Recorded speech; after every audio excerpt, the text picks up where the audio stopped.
Hey, leaders, hope you guys are doing well. I wanted to send you all a quick video and training just kind of explaining what the conversation can look like or is intended to look like between you and the graduating 18-year-olds or seniors who have been through Next Steps already in SIGI, but who are now becoming official members of the church and want to begin serving. So I want to talk to you real quick about just kind of the main reason why we want to have some updated paperwork and updated coaching. And then the third thing that I want to do is just work through the actual coaching sheet with you so that you can know how to use it and how it works and how you can expect yourself to function with it. And so the first thing is I want to just talk to you about why we're asking for updated paperwork. And the gist behind that is just very simply because teenagers change their mind a lot. And you can think back to your own life, and there may have been seasons in your life when you believed certain things and then you questioned certain things or you doubted certain things. And that may be true for a lot of people or a lot of students who have completed SIGI Next Steps, but by the time they turn 18, maybe their answers or their thoughts or their beliefs have changed a little bit. And we just want to have a conversation to catch up with them about where they're currently at. Maybe they're currently struggling with certain things, and we need to find that information out. But also because people's stories have developed since the time they've first completed the Next Steps process, and there may be some interesting or unique features to their story that could better inform how you place them with certain people or how you use them in your ministry role. And so the first main reason is just we want to have a conversation that closes the gap between the first time we talked to them in SIGI Next Steps and now that they're 18 years old, so that we can cover any sort of issues that come up. The second reason we want to have a coaching conversation with them really is to formally give them membership status, but more importantly, to figure out what next steps they have at this stage of their spiritual growth.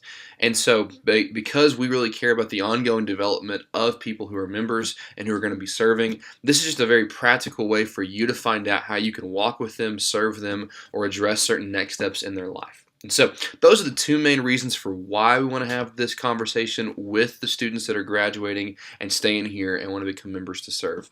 Let me just kind of show you the coaching form real quick. A couple of basic things just to know is that, of course, we're going to have this filled out for you right here. Coach name, participant name, documents needed. Typically, documents have been completed by the time you get to the coaching conversation, but if they're not, if we didn't get something back from a student, then myself or Molly would just kind of mark that right here. And then, for the most part, oh, there's a text. Sorry about that. For the most part, you already know the D model information, so you can ask them, kind of where they currently land right now, or you can just kind of give them a brief explanation and then just kind of say, where do you find yourself right now with the Lord? And you don't have to use these categories, but you can mark what sounds to you to be the most accurate description of where they're at.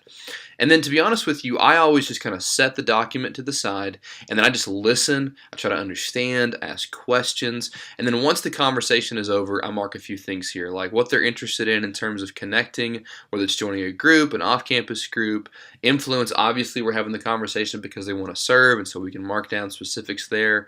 Anything related to grow, like questions about salvation, baptism, wants to receive Jesus as Savior, etc.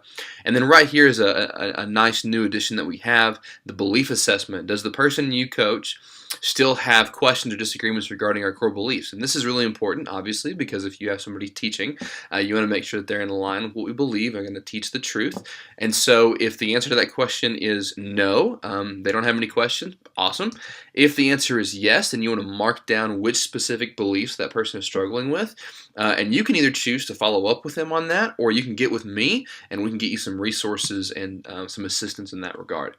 If this does not apply, then you can just mark not apply, and then of course you have a space here for notes. Really, this coaching sheet is really just kind of a guide that you want to fill out at the end that kind of just marks off the next steps for the person that you will be coaching. The biggest thing you want to focus on in coaching is whether or not they know Jesus and whether or not they're following Jesus, and then thirdly, how you can help them in their journey. And so this is just kind of a brief overview, but I think this gets to the main points, and if you have any questions, you can of course ask me anytime. I hope this is helpful. Thank you guys for doing what you do, and catch up with me if you have any questions. Bye.